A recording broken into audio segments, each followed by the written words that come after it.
Makanya Sayyidina Umar ketika beliau dibunuh orang, itu pertanyaan pertama, dia pernah sujud enggak? Enggak pernah. Andai kan dia pernah sujud, maka saya tidak berani masukkan dia masuk neraka. Takutnya dia protes sama Allah, ya Allah saya pernah sujud, kenapa harus di neraka? Atau Umar ditanya Allah gini, Umar, kowe ridho wong sing tau nyembah aku kemudian dia di neraka. Kayak apa? Jadi makanya Umar ketika wafat ketika alhamdulillah alladzi lam yaj'al maniyati biyadi rajulin lam yasjud laka sajdah. Ya, jadi saya mohon sekali jadi majelis ini sebuah majelis mubarak. Caranya tauhidnya dibenarin, ya, tauhidnya dibenarin. Jadi Allah itu adhaka wa abka, Allah itu al-hadi, Allah itu ar-razzaq. Sehingga Menteri Ekonomi mbok salah rumusnya lah wong tetep mangan. Mergo Allah itu ar-razzaq. Mbok negara dikelola keliru lah wong tetep mangan, wong Allah itu ar-razzaq. Kiai rada akeh sing di masalah. Tapi ya tetep agama ini jalan. Lho andai kan syaratnya agama ini kiai ini bener. Wah ya repot.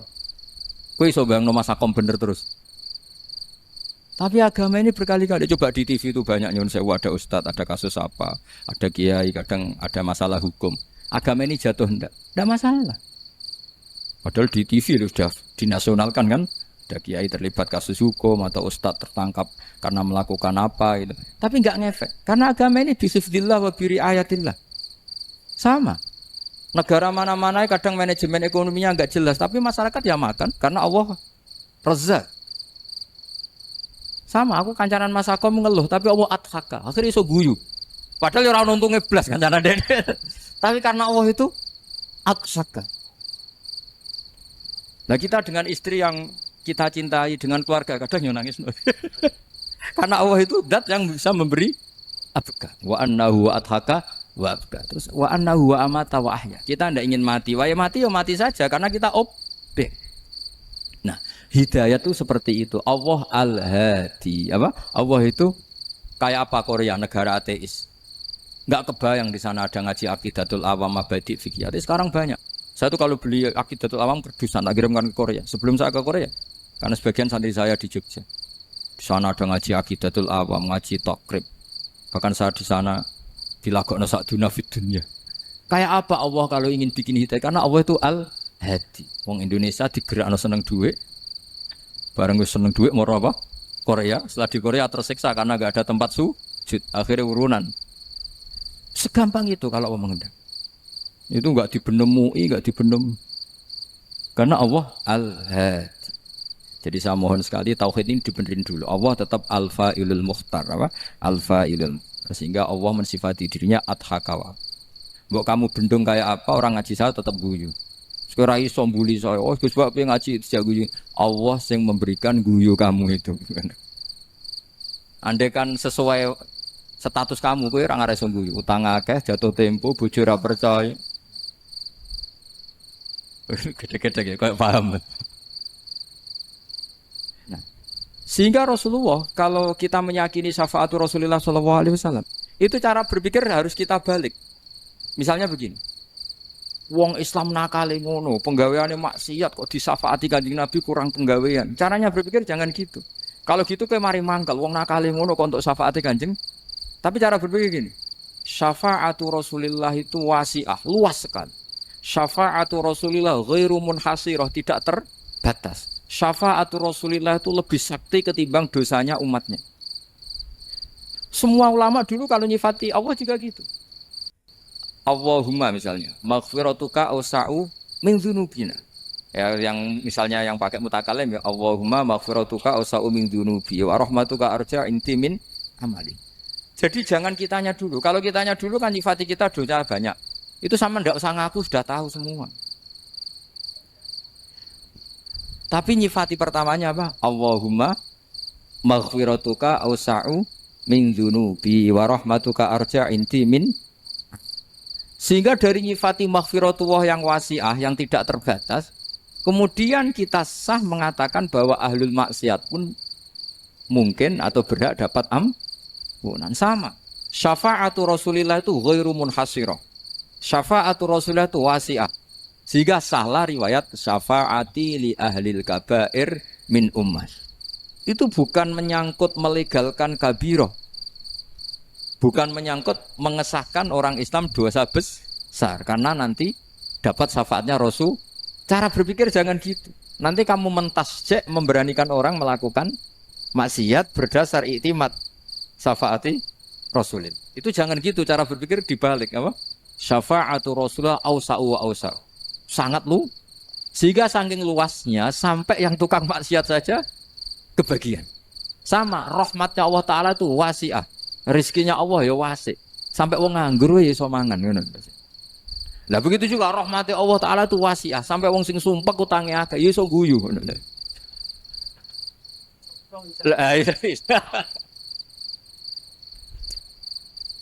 Tapi kalau dibalik, misalnya saya diprotes kiai, saya pernah juga diprotes. Gus umat kok mbok latih guyu, padahal mereka maksiate akeh, hutangnya akeh gini-gini. Karena kamu menyifati orangnya. Kalau menyifati orang ini sampean guyu haram. Utang jatuh tempo, sampean gak mikir dosa ndak? Dosa. Jadi kiai muridnya goblok kok kiai ini kurang tahajud itu ya dosa. Jadi kiai kok muridnya goblok tenang wae. Sementing untuk sowanan itu amatir ya kenen. Mestinya cara berpikir dibalik. Rahmatullah wasi'ah. Rizquhu ya wasi', fadluhu wasi'. Sampai wong sumpek wae iso guyu. Sehingga kita ini sudah objek. Loh kita ini tidak subjek. Di alam raya ini kita tidak subjek. Tapi apa? Objek. Makanya saya berkali-kali mengatakan. Mbok kayak apa sumpeknya kita. Tetap wong iso guyu. Karena apa? Allah mensifati dirinya. Wa annahu wa adhaka wa abka. Allah itu adhaka zat yang memberi orang iso guyu. Wa abka lan zat yang maring wong iso nangis. Karena sifatnya Allah Ta'ala pasti nafidah. Sifatnya Allah Ta'ala pasti terjadi. Dan kita objek. Makanya wong sumpek utange akeh, bojo ora percaya, tangga ora percaya. Oh nak guyu banter-banter. Karena Allah ku adhakadat sing maringi guyu. Wa abka. Sudah presiden, sudah gubernur, sudah menteri. Nak Allah kepengin nangis no yo. Nangis. Coba ngeluhnya apa kalau misalnya jenengan seorang mantan presiden atau mantan gubernur. Kadang anaknya calonan RT mbok menang bondak. Ngeluhnya apa orang alim misalnya, alim alamah, anaknya mau jadi jurumiyah raiso. Susah. Kaya raya anaknya jadi pasien, susah. Allah punya cara untuk abega, untuk bikin orang nangis. Nah karena kita ini objek, pasti sesupek apapun orang yang bisa tertawa, ya bisa nangis. Makanya banyak ulama yang enggak terlalu serius mikir agama ini. Bukan karena dablek, enggak. Karena Allah mensifati dirinya Al-Hadi, yang memberi petunjuk. Kita enggak ditunggoni Kanjeng Nabi, enggak ditunggoni Wali Songo, enggak ditunggoni para Alawiyyin yang dulu. Enggak ditunggoni Habib-habib yang kayak Said Abdul Al-Haddad. Tapi karena Allah itu Al-Hadi, yang memberi petunjuk. Dan sifatnya Allah Ta'ala la bidda wa ayat entakuna nafidah. Sifatnya Allah pasti nafidah. Amerika kayak apa liberalnya. Sekarang trennya juga banyak yang masuk Islam. Kampung-kampung pedalaman enggak ada kiainya, cukup mudin. Kadang membawa agama itu orang yang ke situ mau nyari kayu. Orang di pedalaman Kalimantan, Sulawesi itu pertama itu nyari kayu. Tapi bawaan hidayat, lama-lama bikin masjid. Saya pernah di Korea, ke sana orang nyari uang. Niatnya juga nyari uang. Tapi akhirnya tersiksa kalau enggak bikin masjid. Karena apa? Karena Allah itu Al-Hadi, zat yang memberi petunjuk. Maka kamu tidak usah khawatir. Agama ini pasti jalan ila yaumil qiyamah. Karena Allah Al-Hadi. Sama. Mbok kamu umat mbok weden-wedeni kowe ku amalan ora mesti ditampa. Nek ora ditampa mlebu neraka. Ngono mulai ngaji ya tenang ae. Tenang, santai. Bahkan kadang bilang gini, Pak Yai tadi gak bener. Masa ngecap orang mlebu neraka. Kita yang masyarakatnya gak tahu pintunya. Pak kayaknya tahu pintunya. Karena orang itu punya cara. Lho ya betul.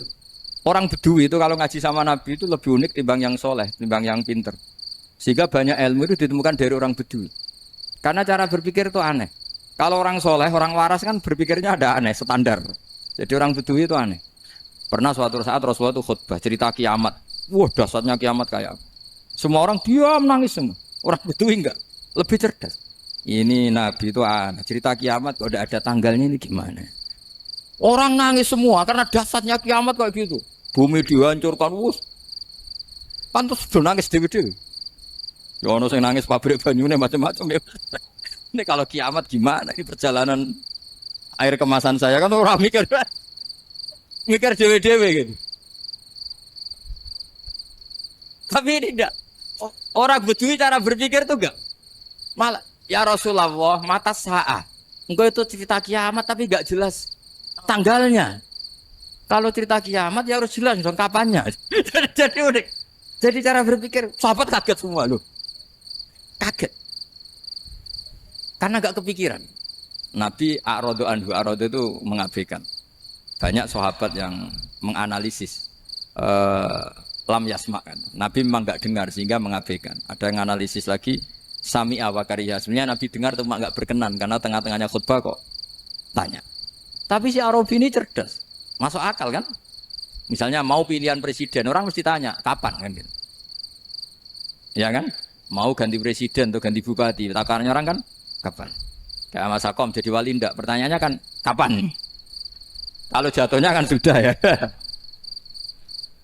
Sehingga tanya, mata sa'ah ya Rasulullah. Lama-lama Nabi diangen-angen, bener juga orang ini, saya cerita kiamat kok gak jelas kapannya. Ini Nabi menjawab. Tapi karena Nabi orang-orang yang sangat pinter, tanya balik. Ma'atat talah. Lalu kalau kamu berani tanya kiamat kapan, saya tanya balik. Ya persiapan kamu apa? Jawabnya santai aja. Fawwah ma'atatullah kabira sholatin wala siyamin walakinni uhibbuka ya Rasulullah. Saya enggak menyediakan apa-apa, salat saya biasa aja, maksudnya standar. Ya kira-kira 5 waktu pas. Ya jenis saya lah kira-kira. Wala kabira siyamin dan saya puasa ya standar saja pas. Walakinni uhibbuka ya Rasulullah. Tetapi saya mencintai engkau ya Rasulullah. Jawabannya Nabi apa? Almar'u ma'aman ahabba. Sebagian riwayat anta ma'aman ahbabta. Jadi hadis itu populer tuh barokahnya wong desa. Andai kan dia punya etika maka sowan dulu tanya 4 mata. Itu jadi hadis ahadi. Tapi barokahnya dia selonong di depan umum. Zaman Nabi khutbah itu jadi hadis mutawatir. Jadi kadang barang baik itu barokahnya orang yang enggak baik. Maksudnya su'ul adab. Tanya gitu kan su'ul. Tapi itu barokah. Akhirnya hadis itu mutawatir. Karena didengar ribuan sahabat yang mendengarkan khutbahnya Rasulullah. Tapi kalau hadis itu satu-satu kan. Khossoni bidzalika Rasulullah. Khossoni bidzalika Rasulullah. Itu nanti jadi hadis ahadi. Yang kualitasnya jauh di bawah hadis mutawatir. Jadi barokahnya orang su'ul adab itu ya ada. Karena Allah yang mendesain ini. Akhirnya kata sahabat, kata Anas bin Malik. Mereka itu mangkelnya bukan main sama Arabi tadi karena tanya enggak sopan sama Rasulullah. Tapi setelah Nabi jawab almar umma aman habba fama farihu bi syai'in farahum bidzalika badal. Mereka enggak pernah senang dengan hadisnya Nabi sesenang riwayat almaru ma'aman ahabba. Barokahnya Arabi Bedui. Makanya saya sebagai kiai ini Bedui saya tak pertahankan ila yaumil qiyamah. Karena umat ini pernah terbarokai oleh orang apa? Bedui. Barokah suladab tadi. Jadi mohon ini supaya majelis ini kan majlisul itorti Rasulillah coba terlatihlah mengatakan Allah itu subjek, Allah itu al-fa'ilul mukhtar, Allah itu al-fa'ilul mukhtar, Allah itu yang menentukan alam. Dan Allah mensifati dirinya wa annahu huwa adhaka wa abka. Allah itu zat yang memberi orang itu bisa tertawa. Dan Allah juga yang memberikan orang itu bisa menangis. Mbok kayak apa kamu neror umat? Wah, amal enggak mesti diterima gini-gini. Ternyata ning majelis nangis sih. Mulai guyu. Padahal guyu-guyune ngenyek tenane. Daripada apa ya agak-agak merodok orang yang dohirnya beda dengan batinnya. Enggak perlu distatuskan seperti itu. Ya sudah biasa saja. Jadi nah, fi muqaddimihim imam besar dalam manhaj ini namanya Abul Hasan apa? Asyadili. Abul Hasan Asyadili itu kalau ada orang tanya gini, Beb saya ini susah, sholat saya tidak mesti diterima Allah gini-gini, marah. Enggak usah. Kafa bika jazaan an radiyaka laka ahlan. Sudah kamu ditakdir pernah sujud itu sudah keren. Saya itu andaikan dapat kabar dari malaikat, bahak sholat kamu tidak diterima, saya tidak susah. Bukan karena sombong. Pernah ditakdir sholat sujud ning Allah itu keren. Kayak apa malunya kita ketemu Allah kemudian kita di bumi tidak pernah sujud. Makanya itu Abul Hasan Asyadili kowe ora usah mikir salatem ditampa taro ora usah mbok mikir. Kowe ditakdir tau sujud itu hebat. Kafa bika jazaan an radiyaka laka ahla. Cukup kamu mendapat balasan dari Allah, kamu pernah ditakdir sujud. Gak perlu ngaji alim alamas, gowo sawi ngalor ngidul jalalain keren. Paling gak malaikat pernah melihat kamu, wah gue tak kitab kuwedi. Gak penting paham, gak penting. Karena isra bakat paham bener. Jadi Abdul Hasan Asyadzili adalah orang yang dan itu Al Hasani ya, dan itu Al Hasani. Makanya macam-macam kita yang Al Husaini sudah kita punya fakih muqaddam, punya banyak. Di Al Hasani yang paling populer diantaranya adalah Abdul Hasan Asyadzili. Beliau tuh kalau ngendikan sesuatu itu positif terus. Termasuk itu ketika ada orang resah sholat saya diterima ndak, kata beliau wes sing support nak ditetir tahu sujud. Saya itu sebetulnya kadang-kadang yang miris, wes sholatku tompo tau, tapi saya sangat sadili, sangat sadili. Saya nggak pernah berdoa ya Allah ibadah kami jenengan terima ndak, karena takut kalau doa gitu keterusan itu terus ditompo ora, akhirnya keterusan gitu, akhirnya ngenes. Masa orang pernah sujud ngenes? Lama-lama gini setan masuk. Apa artinya saya sujud ternyata gak diterima? Lu wong kawula kok iskal tentang pernah sujud. Itu kan ibarat gini, kamu ngasih uang sama orang tua kamu, misalnya Habib Soleh ngasih uang Habib Ali, terus apa artinya tak kasih, kemudian beliau tidak terima kasih, itu kan lucu. Terima kasih tidak terima kasih, seorang anak ngasih orang tua itu keren. Makanya saya bangga dengan Habib Soleh ketika beliau mengumrohkan Habib Ali, sudah mendaftarkan haji Habib Ali. Gak usah mikir diterima apa enggak. Wes keren, itu sudah perilaku yang keren, yang hebat. Tapi ngeten ya, kalau pesan karena Habib Soleh mulai kecil sama saya, sama-sama ngaji di Mbah Mun. Orientasi terbaik saking sunnah nabawiyah, gini ku keberlangsungan.